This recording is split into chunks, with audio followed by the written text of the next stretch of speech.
በእናታችሁ ድረሱልኝ ሰውዬ ቤት ውስጥ በሩ ዘግቶ አጥቅጦኛል እና وعليكم السلام ورحمة الله وبركاته. ما ركضت بوليت ربي فرزق لي آتي فيديو كنا شير بالأساليا ساليا برانا بوليت ساليات شيرنجونا ما ركضت مي والله ناجي سارني أسكي تبدني لو كم سنيرو بيجرتلو في مي جولي بيه سنات شيرجونا سياباسن ربي فرزق لي آتي جولي سودي كيس جرتن من كان أنا باسا دوانجرا جولي نكمل سيبور نمبر بات هيت متو جولي ربي سراتن نمنو يا قيامة من ربي فرزق لي آتي جرنا ولا نشجع سيسوكو فمو جولي مراس جروغر بريتي كوزا جزارني بيوسي يوسي من كان أساسي سودا جودا እንግዲህ ወክማርጋ ጀርተኒ በሪነት ጩፌ ምንትነቱ ማጅራጅት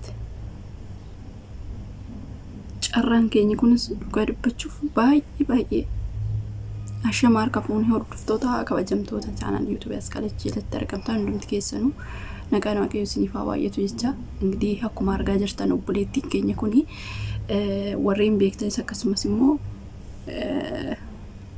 ኢርኦታ ሺስተ ፍሮን ሺትስተ ነሙኒ ቤክተን ይቹ ምጪዮ ከነ ደፋቶ በራራ እጋ አኩማ ቤከሙ አረቦኒ ተኩቶኮ ጨራን ኦፊኩም በከነ መገውን ሂምቤጋኒ አኩማ ነመከሚዩ ኦፋንጂ ጂረ ጀቴ ማቲክ ያሬነን ጂረቴ ቆብያ ባቴ ጨራን እሺ በከንታኒ እንገይ ጀቹራ አኩማ አርጋ ጅርተኒ ዱጋር በቹፍ ነምኒ አችትሬ ገርጋር ሂንጂሩ ቲክቶክ ይራቲ ባሪነት ጩፋኒ namichinaatu maajira nadabadaba jira jette imatti jechuudha yeroo hunda jechuudha namni sheeridlee godheef hin jiru namoonni baay'een beektanii warruma xiqqooshii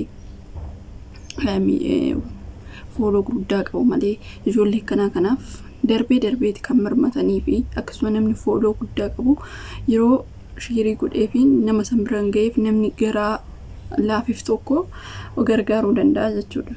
Ega opaletin Kenya dhugaa dubbachuu biyya Saudi Arabia san keessatti yeroo hunda yookiin isaan matu diina walitti sa'a yookiin immoo arabootatu kana godha jechuudha. Ega opoloota koo bakka siniin taane jechuudha. Yeroo daftanii nama beektanitti lokeeshinii ergittanii nama sin gargaaruu danda'u jechuudha. Hiriyoota keessanis ta'ee firootan keessanis ta'ee bakka ta'etti daftanii lokeeshinii ergattanii yookiin immoo lakkoofsa isaanii san kennituuf jechuudha. Yoo sinirree online irraa baddan yookiin immoo bilbila sinirraa fuudhan yookiin immoo bilbila isaanii sanirree maxxansaa jechuudha. Maaliif akkasitti barbaadamuu hin dandeechu. Amma mucayyoon kun gaafa online irraa baddee yaa'u tasa arganii mucayyoo kana rakkina irratti uumuu danda'u jechuudha. Bilbila isaanii sanirree gara keessatti nama sin dubbise maxxansuu. Ana amma obboleettiin keenya tuni TikTok marati boochee gaafa biraammoo bilbila irraa fuudhu waan isaanuu ittiin iyyattuu hin qabdu jechuudha. Akkanatti ijoollee keenyatti taphataa jirti jechuudha. Arab ilaala dhugaa dubbachuu cubbuu hin sodaatan muul argitanii dhugaa dubbachuu baay'ee tokko garaan nyaata jechuudha. Ishee bichaa osoo hin taane namoota baay'ee ijoollee baay'eedha jechuudha akkanatti bu'an. Akkanatti halkanii guyyaa dhiiga bu'an namoota meeqatu jira. Nuti dhugaa dubbachuuf waaqayyoon akka nagaan maatii keenya biraan nu baasetti nagaan maatii keenyatti nu galchu baay'ee ulfaata. Yeroo nan argan yeroo hunda jechuudha ijoollee Saudi Arabia Jordan biyya kana lamaan keessatti baay'ee cima jechuudha. Baay'ee waaqumallee hin sodaatan najarri jechuudha. Ilaala amma mucayyoo tana yoo hin beekne deebisuu gara biiroo yookiin immoo baasuu barreetti cufanii too dabaddabu jechuudha. Ara cubbuun sodaattu aramni tuni gadbachuuf ilaalami hojiishi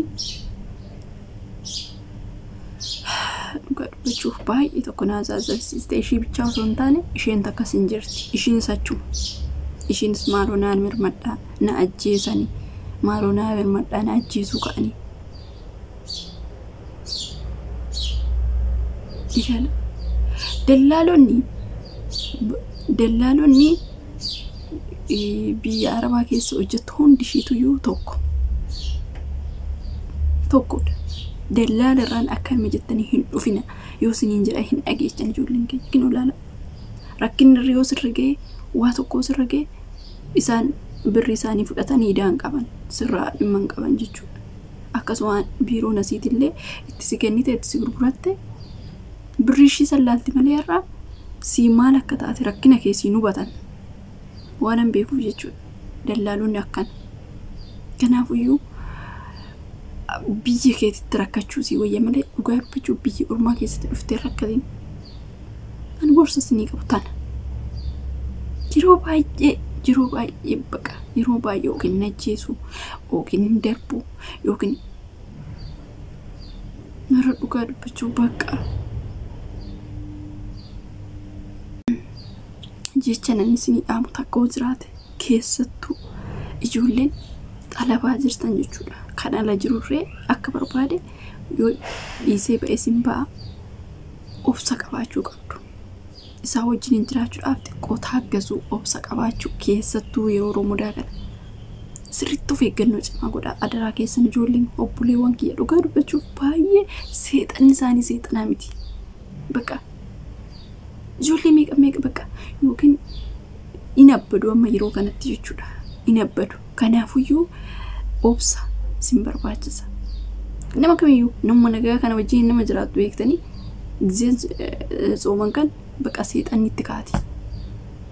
Ani yookiin lola fiduu yookiin zayti ijoollee meeqa baqa ani waan an argee fi dhugaa dubbachuuf ingirii waaqayyoon isin waliinaa ta'uu baay'ee ulfaata jechuudha.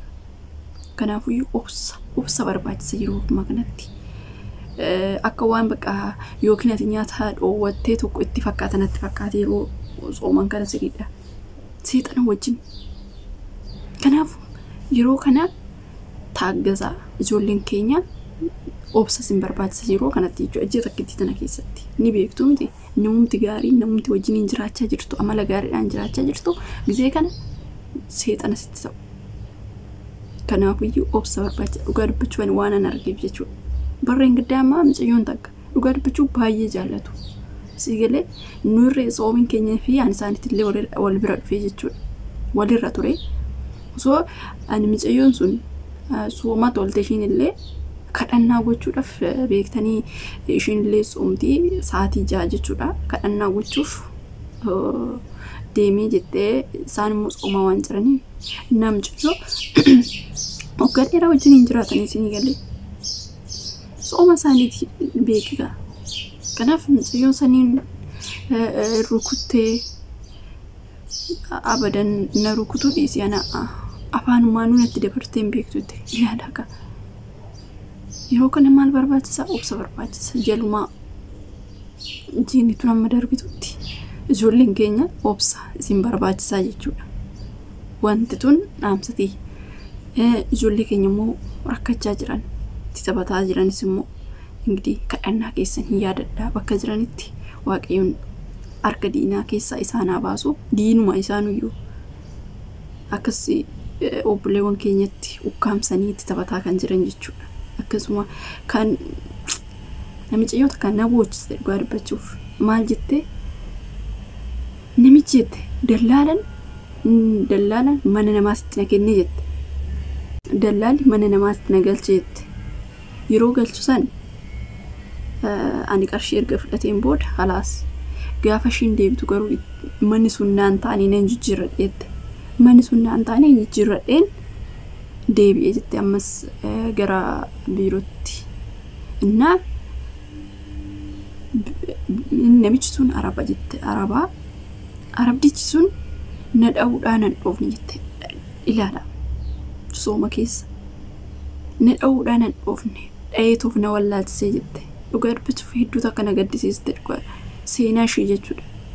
Dhayee na gaggabsee annaa ijoolleen rifatanii narraa qaban nan beekaa sa'aatii tokko ittiin of beeke jette. Ilaalame dhugaa dubbachuuf cubbuu isaanii cubbuun raboota tanaa miti akkasii of eeggannoo maal fansiniin jedhisiiti gizee kana of eeggannoo godha hundi keessanuu nama tokko lama hin taane namoonni viidiyoo tana dhaggeeffatan hundi keessanuu anumatu siniin jedhe of eeggannoo cimaa yaa rabbi obsanuu kenni jedhaatu kadhannaa keessan keessatti ofuma keessaniif dhaabbadhaatu ji'atan nuuf ijjisiisi loon dabarsiidha kadhannaa ummatuma keessanii godha godhachuuf anna akkasii waan akkasii isinii dhaamuudhaa fi wanta biraa immoo obboleetti keenya rakkataa tasaa qayya'aa jirtanas waaqayyoon arka diinaa keessa ishee baasu nagaa maatii ishee itti galchu yoo tarii namni tokko wal gargaaruun kadhannaadhaan irree wal bira dhaabbate gaarummaa qaba obboleewwan keenya hundumti keessan obboleetti keenya tana kadhannaadhaan keessan yaadadhaa isiniin jechuu yaadadha turtii gaarii isiniif yaa ta'u bye bye